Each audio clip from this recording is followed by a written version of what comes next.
head, I'm not in a party. Fuck, fuck, fuck, fuck, fuck, fuck, fuck. Hold on, hold on, hold on, hold on, hold on, hold on. People. People wait. People wait. People wait. People wait. People wait. Red button. Red button. Wait. Wait. There we go. There we go. Up and running. Hello, people. Welcome to back to DVD. I'm here. Brand new updates just released, and it is interesting to say the very least. At first, when I originally, hold on, let me move my hat because I ain't gonna be wearing that for quite some time. Right, when I first heard of this killer, I wasn't sure because I was with the people of the anniversary hoping it would be like a contract killer. Licensed, not contract.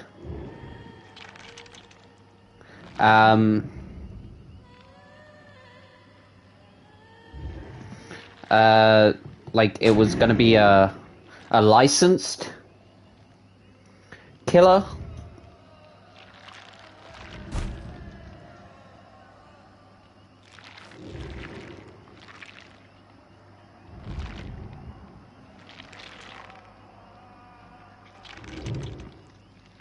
Hold on, I'm just doing...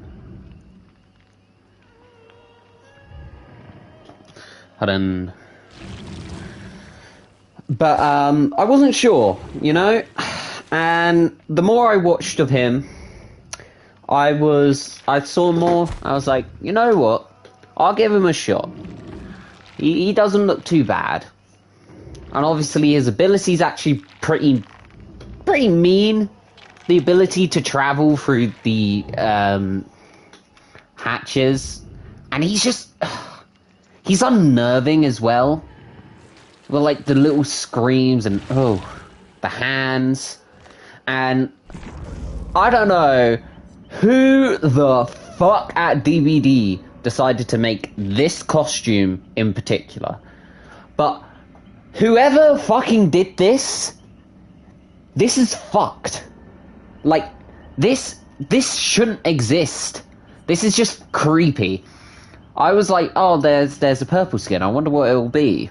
And yeah, no, they decided to do this. And the hand he hits you with is little doll hands. But whoever made this skin, now, amazing. They deserve a raise. They deserve a hand job. And they should just be CEO of DVD. This skin is amazing. This is beautiful.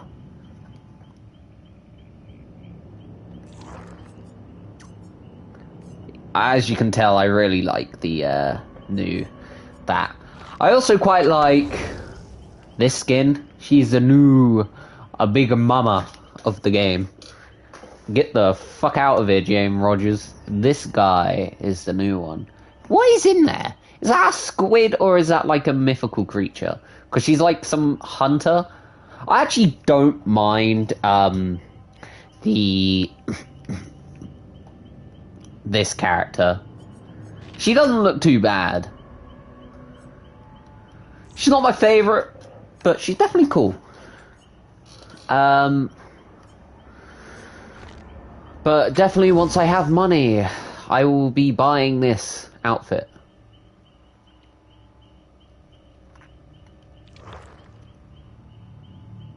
Right, let's get into the killer's perks, lore, and so on, because playing new killer without reading perks, I realised I've never done that, and I'm dumb as fuck for not doing that.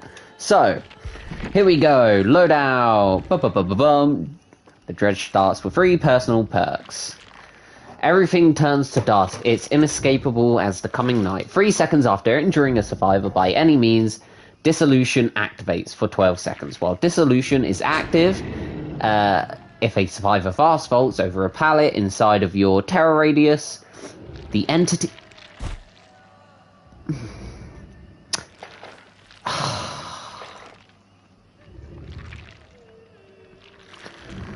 I don't like that.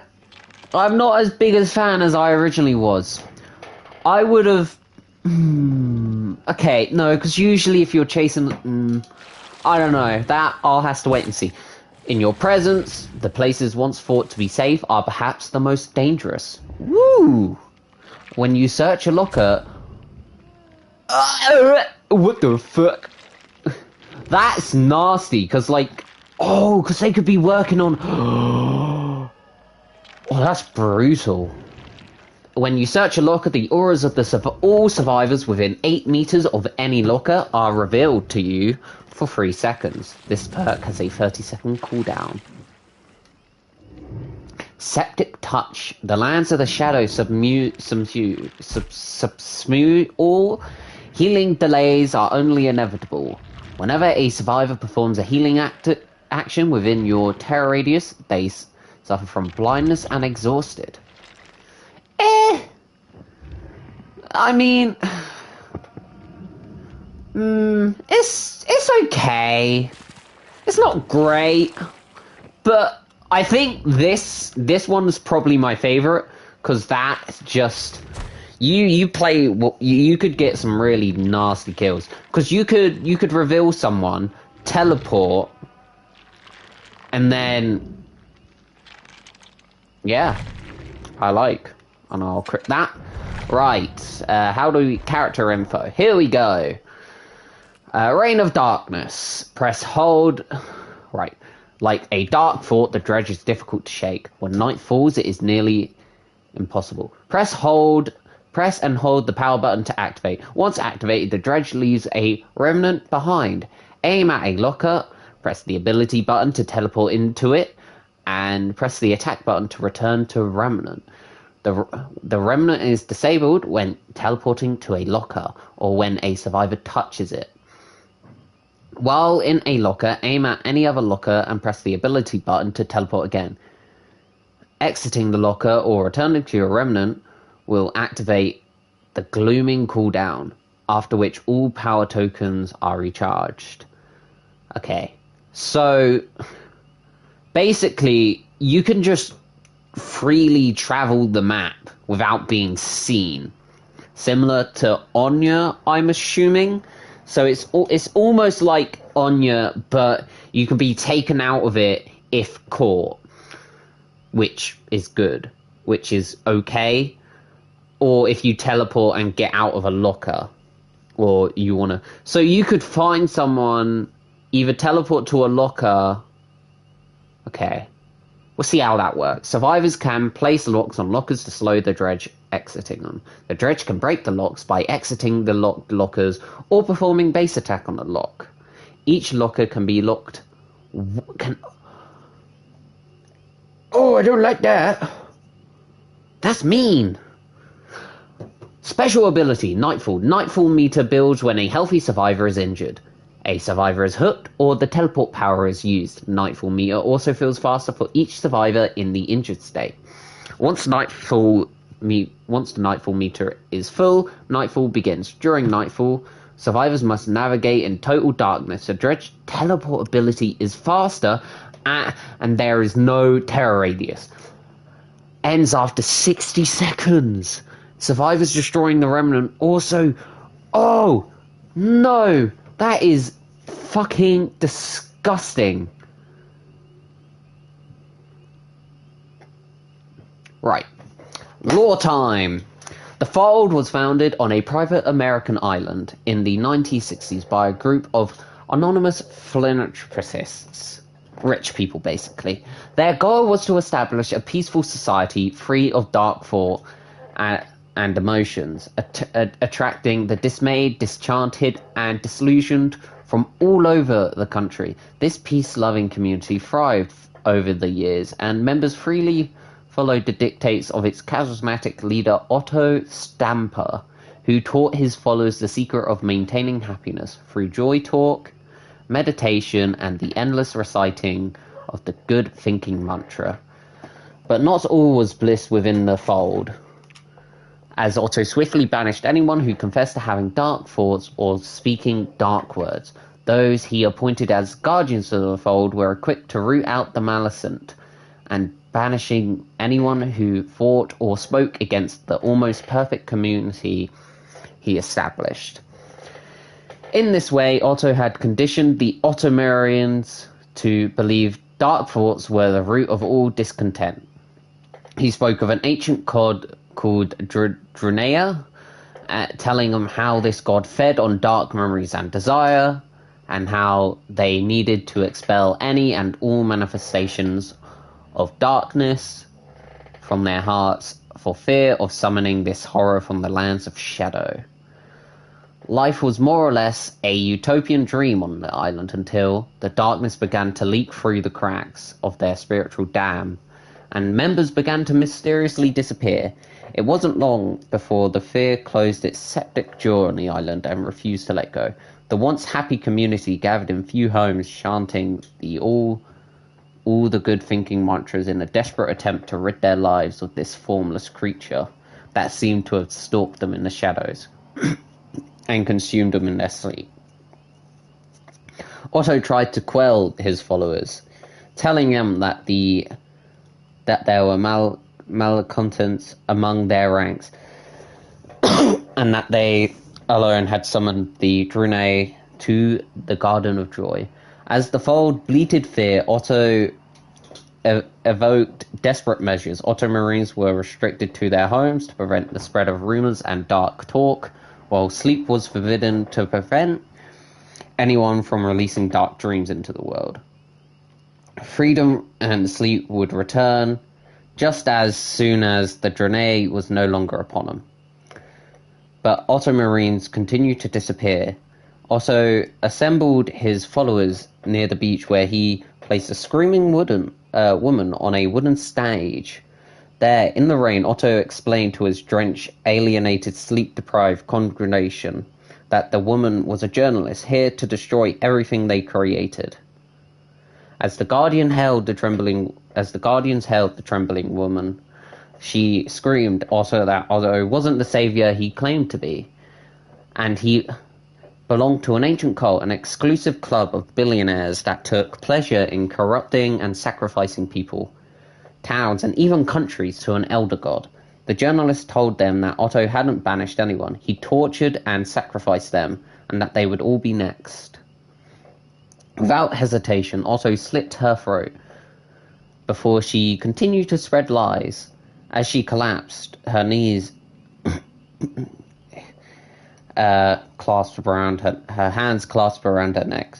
He told his confused and terrified herd that she was working with others within their ranks, and that they needed to find imposters before the Drune came for them all. Otto's words shot over the congregation, reached into murky recesses of their heart, and dredged upon dark and fearful things. Years of suppressed motions began to bubble up as a thick fog pushed through the restless legs and feet. Whispers began, and the whispers became panic mantras, and the mantras became screams and curses as each member accused the next of malthinking and malspeaking. Over howling winds and pounding rain, the screams and curses grew louder as everyone desperately tried to contain the darkness within. But the harder they tried, the quicker they failed, and within the moment the dam burst to release a torrent of horror. Otto once watched his blissful and joyful herd suddenly erupt into violence unlike anything else he had seen before. The fold bleated accusations and tore each other to bits and pieces with hands and teeth, and never once did they look to see their kind and charismatic shepherd smiling down upon them with eyes that were cold, bleak and without pity. What the fuck?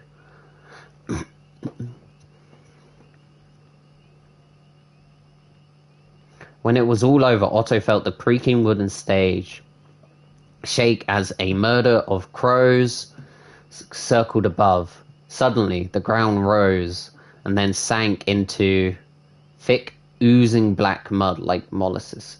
The moment later, a formless mass squelched out of the muck and rose like a rearing horse feeding upon the writhing mass of butchered humanity. It was everywhere and nowhere at once, as it slowly picked away through the carnage, absorbing the darkness and savoring the misery, trailing terrible noises, shrieks, cries, pops, cracks, feasting sounds, death sounds, dark sounds. Otto watched the creature as it slowly began to manifest into the very thing he had imagined, the very thing he made them all imagine. It slowly turned to look. It turned slowly to look at Otto for a long silent moment, and then the Draenei trudged away through the thick black sludge, disappearing into the shadows from which it had come.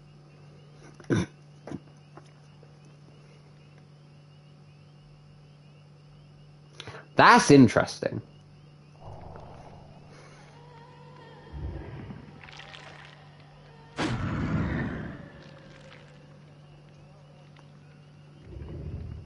Oh, fuck.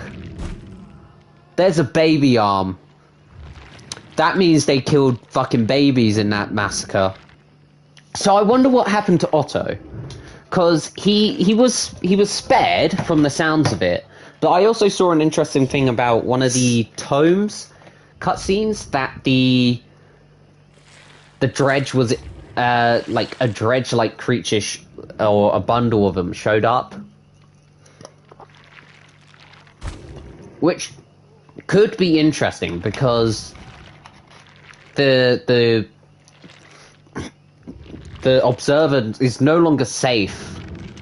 So it could make sense that everything he's read is starting to manifest into this corrupt dream. He has gone missing as well. Oh, there's a dead horse. Right. Let's get into it. Now, I'm probably not going to be playing super well because I've got challenges, because I want to get Hayley Coria, because she is... I have nearly enough to buy her separately.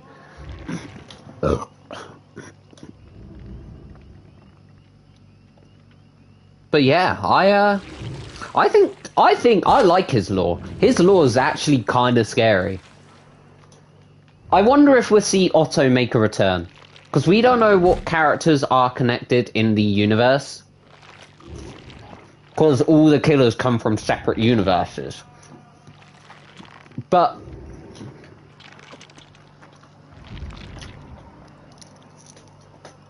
I'm curious to know where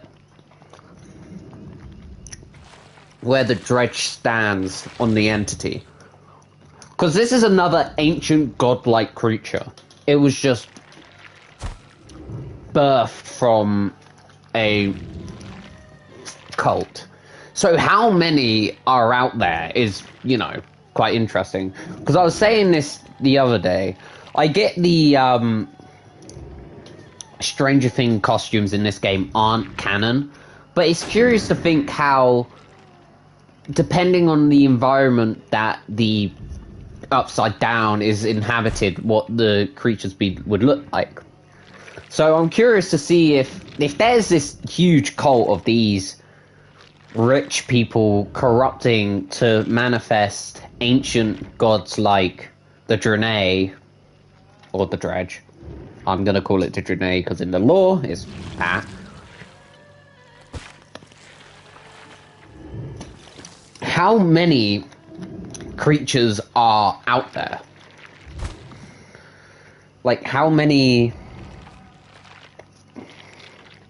have manifested? Because there's that dull one, which was designed from the rotting flesh. So clearly it doesn't keep this form forever. It's not a permanent state for it. It's not a consistent body. It's a... Because you could tell it's tied itself together in certain places. So how quickly do these, like, makeshift bodies last? Because they're using real flesh. This doesn't stay, and you could probably tell that, like, with the skulls and so on.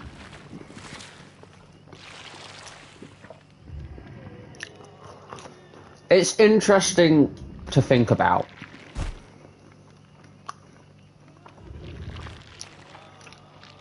Because he also absorbs people as well. So how many would exist?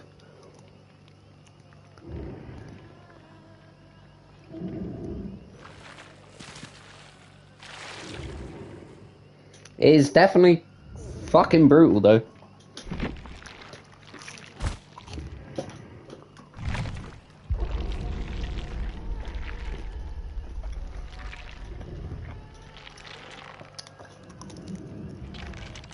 Let's see if I can get them.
Ah, shit.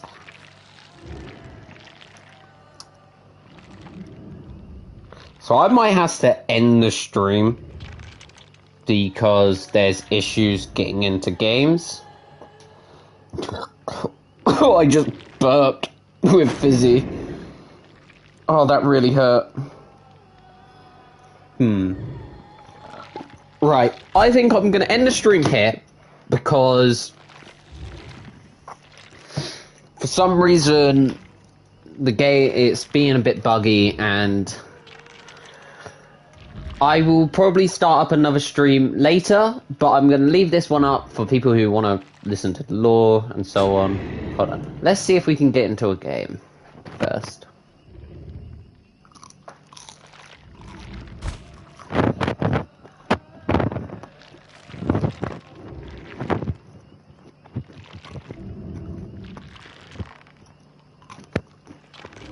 I don't think it's working. Right. Well, hopefully I'll be back up later. I will leave this one up because for some reason it's not working. Like, in general, the servers aren't great for PlayStation at the minute. So I'm gonna leave this. I hope you enjoyed. I'll leave it up for people to watch and have a look at the abilities and so on.